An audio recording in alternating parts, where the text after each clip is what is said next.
course, tapos age mo, tapos anong gender mo. Sige. Start na po. Okay na. Start na. Hi, my name is JD Carol Medina from Asian Institute of Maritime Studies, taking up Bachelor of Science in Marine Transportation. Age ko is 20 and female. Okay. At yung unang tanong is, how many hours per week do you typically work at your job? Per week, di ba? So, Per week, nagre-range siya ng 10 to 30 hours.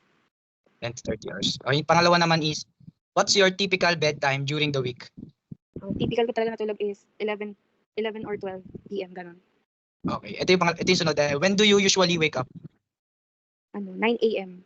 So, pag 12 yung class, 9 a.m. Pag naman 7 a.m., 5 a.m. gising na ako. Okay. Next is, how many hours of sleep do you aim for each night during the week? Mga 8 hours sana para hindi masakit sa ulo. Okay. Sakit nga naman yun. 7. Describe a time when you felt super tired or sleepy during a laboratory class. What was that like and how did it affect your ability to focus and participate? Siguro sa ngayon wala, pero before kasi, ang lala, makikita mong pagod na pagod talaga ako and grabe yung breakout at IBAG. So during those days, kada mabibisi yung prop, ginagrab ko talaga yung bawat oras na matutulog ako since di nga siya consistent na tulog, mas sumasakit lalo yung ulo ko kasi putol-putol and mas lalo akong hindi nakaka-focus. Okay. Ito naman yung alam naman to eh. Are you currently working while studying? Yes na ngayon kasi online class, pero pag face-to-face, kung kailan lang ako available, doon lang ako napasok sa work. Nakadepende yung schedule mo sa no? Sa pasok mo. Pasok. Okay, next naman is, do you notice any difference in your performance in laboratory classes on days when you had a good night's sleep versus days when you haven't?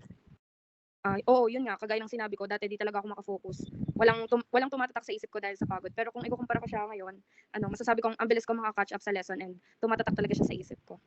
Okay. Yung next is, when you are feeling tired or sleepy during a laboratory class, do you have any tricks or techniques for staying alert and focused?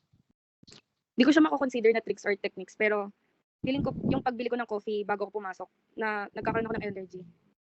Caffeine, no? 11 is, have you experienced any challenges balancing work and school responsibilities? Oo, tanda ko nung high flex pa yung klase. During our face-to-face class, nagka-conflict sa schedule kasi minsan need mo mag-sit in lalo pag suspended yung class during your original schedule face-to-face.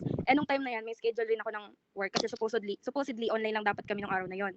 And then 3 to 4:30 pa yung subject na yon, tas may quiz. So nakiusap ako nun sa professor ko if pwede ako mag-take first kasi by batch siya alphabetical, letter M pa ako. Tas yun, since may work pa nga ako, naintindihan niya kaya sobrang thankful ako nun. Pero late ako sa work mga 1 hour since nanggagaling pa nga ako sa Manila pa Cavite. Ayun. Ito naman, if you are struggling with sleepiness or fatigue affecting your laboratory classes, do you know where to go for support or advice? Oo naman, unang-una sa friends ko, mga friends ko sa school, since sila yung mas nakakasama ko. Through them, namomotivate naman ako and may pagkakataong tinutulungan nila ako to accomplish some task and tinutulungan nila akong makakatch up sa lessons. Okay, last 2 questions na lang. What do you think could be done to help students like you get better rest and perform better in their laboratory classes? Siguro time management talaga, and if di talaga kaya, magbawas ng workload para mabalance yung studies and work. Kasi mahirap na kasi nga pag nagkapera ka nga, nagkasakit ka naman. Ayun. Last question.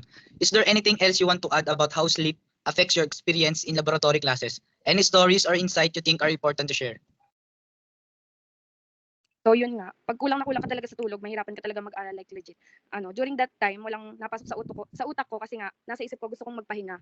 Recitation pa naman yun. Siguro lucky day ko nung araw na yun kasi hindi ako natawag at na-exempt ako sa magre-recite. Ayun. Ayun. Ano palang work mo ngayon? Sa McDo, fast food. Pwede open cam lang tayo saglit, screenshot lang. Sige. Ibigay din, Munton pati Lasel para